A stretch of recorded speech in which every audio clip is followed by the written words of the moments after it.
Back still. Good morning, Anambra, this Monday morning, and we're so delighted to have you here once again. And now, another issue of very important, it's coming up in the sense that recently some of our students are quite doing well in this part of the state, but generally speaking, ways students perform in examination have been of great source of concern to both parents and other stakeholders in the education sector. You know, even though some are doing well, but there are still room for more improvements. And so we have in the studio this morning a very vibrant commissioner of education who has done it in Anambra State. And of course, I think she knows what it takes for students to improve in their examination. We are talking about Kate Omenoga, Commissioner for Education in Anambra State. Glad to have you in the studio, Thank you. Thank you very much. You're welcome. Thank you. And you look dazzlingly beautiful. Well, blue is my best color. I'm a Chelsea fan. I'm not a Chelsea fan. All right. Thank you so much for honoring our invitation this morning, Ma. Now, what do you think, generally speaking, what do you think has been the bane of performance of our students in examinations in Nigeria? Well, I think one of the greatest challenges, in doing well in examinations is that a lot of students play catch-up. What you call the fire brigade approach. Because I would like you to come down and hear the word catch-up. Yeah, that's the fire brigade approach. Many students do not start from day one to study. And a few weeks of the exam, they suddenly realize that, they practically know nothing, and they start playing catch-up. Fire brigade approach. Some of them will take coffee, do every kind of a thing, but something that has been taught for, say, 3 months, and you suddenly want to cover that in 2 weeks. It's a challenge, a huge challenge. I always tell my students, at the university, that what grade you make from, in the university will start from day one. How you do your assignments, how you attend classes, how seriously you take reading, how you cover your syllabus, and so on and so forth. The same for primary, secondary, all levels of education. You must have to start from day one to be serious. And you actually think it's just on the part of the students that says the cause of the challenge is coming from? Certainly not. The teachers also present some form of challenge for us when teachers do not do their work as teachers. Covering their syllabus, teachers who are not truants, teachers who prepare their lessons very well and who are ever ready to do the mastery delivery. So it's both for teachers, even parents, everybody, has a role to play in making a child passes our examinations. This is a fantastic opportunity, improving student performance in education, and as the Commissioner for Basic Education in the state. Now, you said something about students starting from day one, to study and read. I want to know, because there's some students who are probably watching now, and in school, you see some students who feel like, I don't think I'm brilliant, I don't think I know it, I don't think I can do it. What's the difference between studying and reading? Because if we know the difference between these two, then maybe we can talk about preparing adequately for exam and how we can actually prepare for exam and, of course, succeed in the exam. Well, reading is not so different from studying.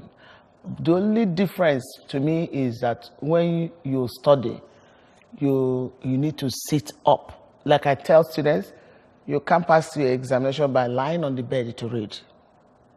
You can't just lie on the bed and be reading and say you are reading. You are studying. You're not studying. You may be reading, but you're not studying. If you are studying, you need to make your points. You need to underline lines. You need to go back and see whether you can. After reading a chapter, for example, you close your book. See whether you can recall what you've read. Make make studying or make the reading fun. And you recall, you make a point. If you are say characteristics of say mammals, for example, and you 10 characteristics, you've learned them.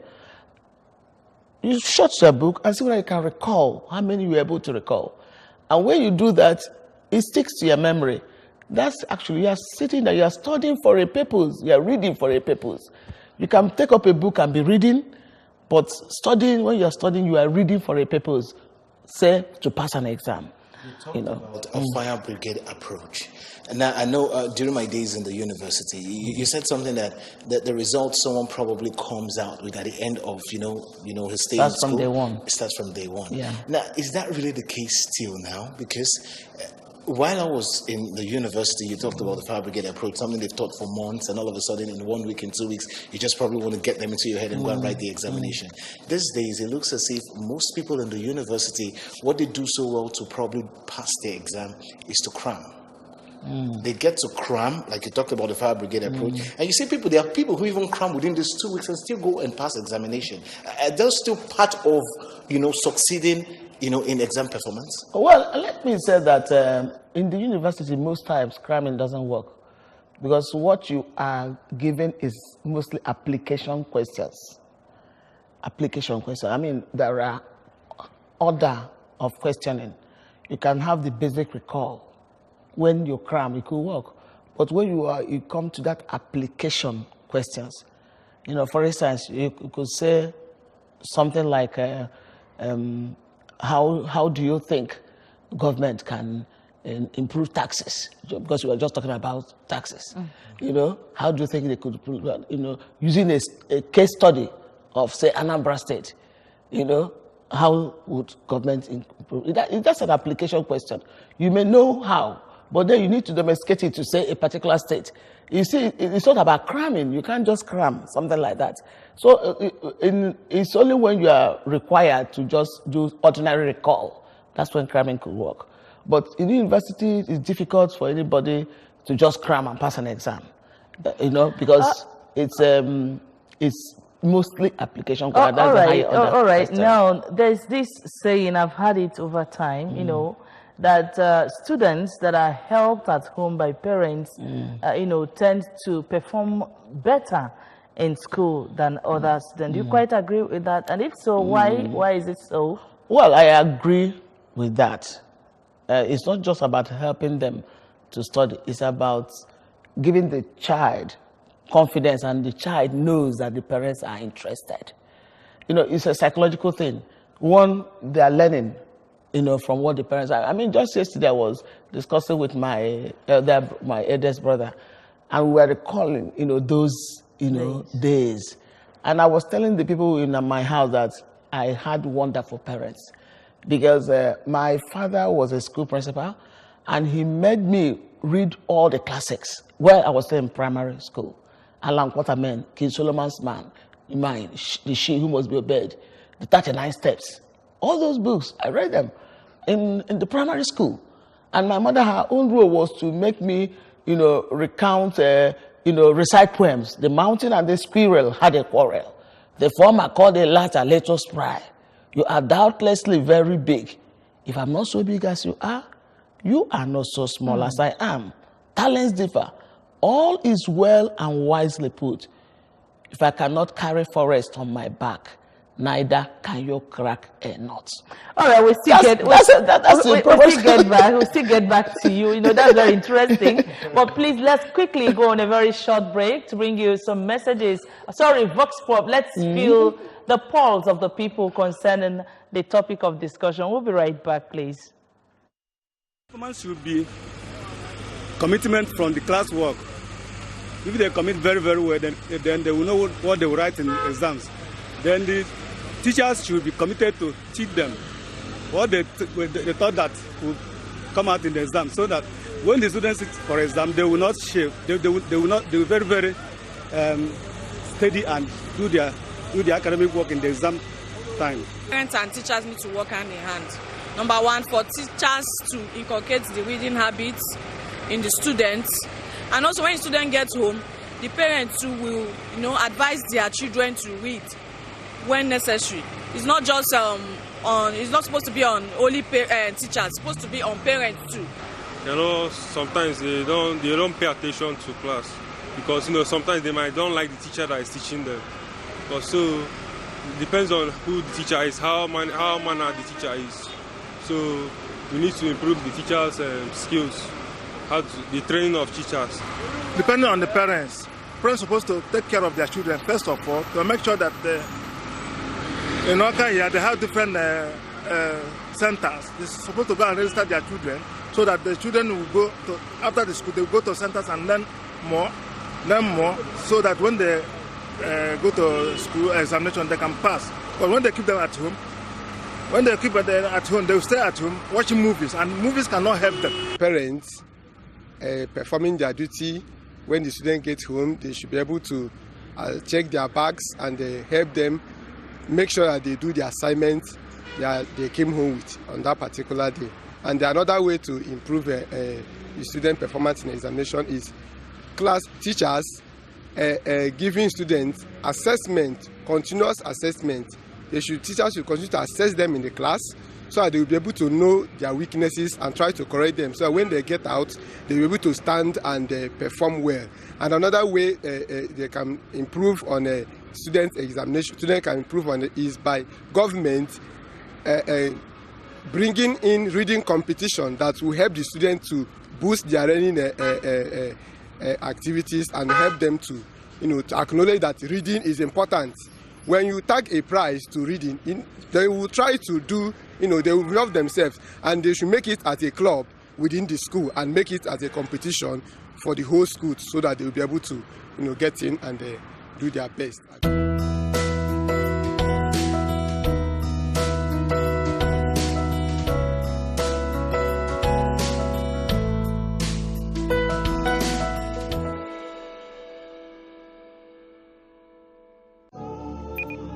Inner strength? Yeah, that comes from the hard knocks that life throws at us. And we Nigerians, yeah, we know all about that. We don't stay down, we get up and fight. My name is Anthony Oluwafemi Olasheni Joshua. There's always been a big piece of my heart that's Nigerian. It always said to me, never give up, dream big. Because after all, we come from a nation of warriors, man. And that's why I believe in Glow. We have that same tenacity, that Nigerian fighting spirit. To win, you've got to step in again and again and again. If you believe in yourself, there's no limit to what you can achieve. Yeah, I used to be a bricklayer in England, but now I'm heavyweight champion of the world. Glow, always in your corner. Glow, I halo. Glow 4GLTE.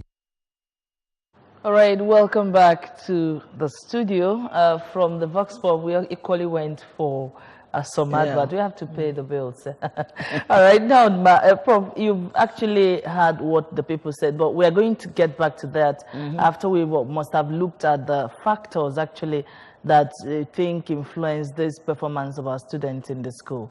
What are the factors, ma? And huge number of factors are responsible for the poor performance of students. We've talked about the students themselves. Why I keep talking about the students is that, have you wondered why, even when we were in school, where we didn't have like literature teacher, for example, but we read the literature books and passed the exams very well, even at WAEC. That's why I always talk about the student. The student, number one, has to decide what he or she wants in life. So when we were in school, we used to have our syllabus. And then we would, each one you read, you just tick and say, I've read this one. Therefore, there has to be a conscious effort by the students to do well. That's why I always say the students, first of all, we have to decide, have a vision for themselves. Like Chief Dr. Willoughby will always say, what is your vision? And keep your eyes on the ball. That's one. Therefore, when a student does not keep his or her eyes on the ball, the student may derail. Two, the teachers may be responsible. I always say may, Because sometimes the standard of the students cannot be higher than the standards of the teachers. And a good teacher, of course, sometimes when you have a good teacher, it makes all the difference. One, you will love the subject, you will love the teacher, and you want to do well. All right, let's see who's here before we go on. Hello. Hello, good morning. Oh, all right, let's go. Okay, so the teacher, a good teacher, that's what makes all the difference. 2 weeks ago, we did a retraining for our teachers in Otocha zone in mathematics. Because we found out that from some of the questions we gave out, that we did standardized test questions for sciences and mathematics. And we found out that some of the teachers did not do as well as we expected. And therefore, we said we need to retrain them. We found it was a team training, peer training. We still have sandwich programs? They do, yes. Do we still have them? Yes, we do. All right, go on. Yeah. So we had to retrain them. We found, experts in mathematics, and then our own teachers who are very good in certain topics, and we did training for them, for a full week there at Aguilera, the Otocha zone. So it makes all the difference when the teacher knows the subject matter. And at that time I was telling them about demystifying mathematics. And how do you demystify mathematics? It's only when you know it that you can, demystify it. Again, I remember, in primary 1, I learned, clock. And it was my mother again who taught me clock. He'll be saying, nekwawa kolono, nekwawa kolono, awa kokwana, awa kokwana. All right, let's see who's here. Hello, good morning. Hello. We seem to be having some issue there, right? And that was clock, saying that the long hand is saying nekwa waklo, they were saying awa kokwa, and we'll be dancing it. Dictation, how do you spell dictation? D-I-C-T-A-H-N-I-O-N. You see that kind of thing? It was fun. All right, but our time is fast running, our time is fast running here. So, with what people said earlier, that Vox Pop we watched, would like to react quickly to it. And of course, what the government is doing to help improve our students' performance in examinations. All right, go ahead. So, many people who spoke on the program talked about what I've been saying about teachers, about students, about parents. They all come together to actually make a holistic student. Support from the parents, giving them the students time to study, not giving them too many jobs to do, chores. A child will do chores, certainly, but you're not going to do that at the detriment of your studies. Giving them every support, supporting them too in prayers, which is very important. That's what we miss all the time. I mean, there's nothing like a parent's prayers for the child or for the children. So when a child knows that their parents are interested in them, they do well and they want to please. I remember, again, my father, he would tell you, don't forget your background. You just have to go there and do well. So parents are very important. Teachers too, like they say, are very important. Good teachers, teachers who are committed, teachers who make teaching fun. And then we have a saying that we do not have dull children. We only have dull classrooms. We don't have dull class. So how you make education fun is something, Then again, the students themselves. Me, my example, I loved literature a lot. And I devised so many ways in which I will always remember, things that we read, say, in Macbeth.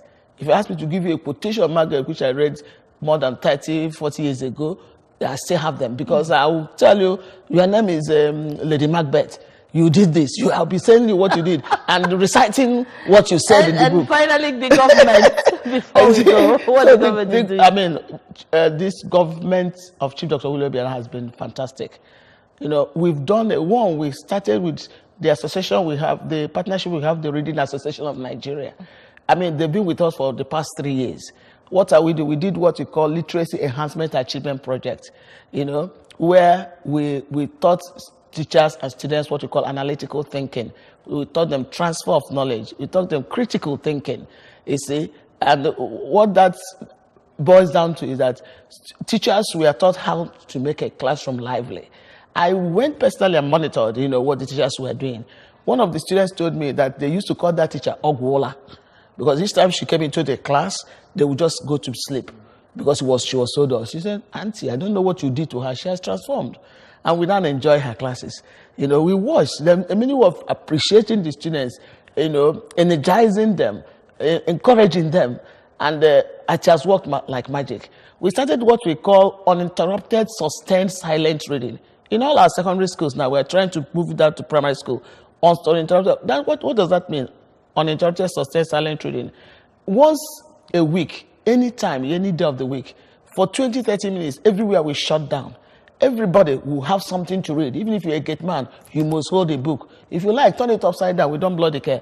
We just want you to hold a book and read. Read it. And if you go to any school when that is happening, you could hear the sound of the pin as it drops, because everybody will be reading. That's one of the things we are doing to actually ensure that the reading culture is back to us. All right. We'd like to thank you so much, Ma, for coming this morning. Thank you so much for your time. Thank you very much. Thank you. And viewer, please, this is actually where, or how much time could allow us take on this program this morning. Thank you so much for watching. And of course, we've been here with Professor Kate Omenora, who is the Commissioner for Education in Anambra State, Basic 1 for that. And you'll agree with me that they've done quite much in Anambra State and still counting. We hope they will do better than they've done. My name is Nonye Mokoye. Thanks for your time. It's always good to be here, and remember that readers are leaders. I'm a Berry. We're going at 9 o'clock. Will be time for the morning news, and 15 past 9 will be time to talk about sports around the world. Many thanks for joining us. Good morning.